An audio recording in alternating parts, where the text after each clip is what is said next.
नमस्कार सांग माने केमती अछंती जय जगन्नाथ। आज हेउछि पवित्र ओढ़णा षष्ठी।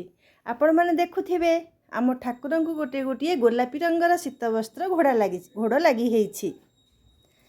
आज रही पवित्र दिन रे ठाकुर को घोड़ लगी करा जाए।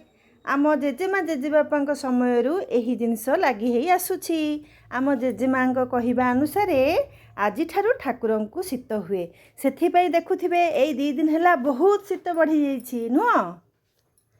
एही दिन ठाकुर पाखरे विभिन्न प्रकार पिठापଣା करी भोग लगा जाए एवं नुआ वस्त्र सबू ठाकुर को लगी करा जाए। देखंतु आज आम ठाकुर को मध्य शीत वस्त्र पिंधिछंती। एई ठाकुरंकर शीत वस्त्र आपण मानक किपरि लागुछि आपण माने निश्चय कमेंट करी जणाइबे। रहुछि धन्यवाद। जय जगन्नाथ।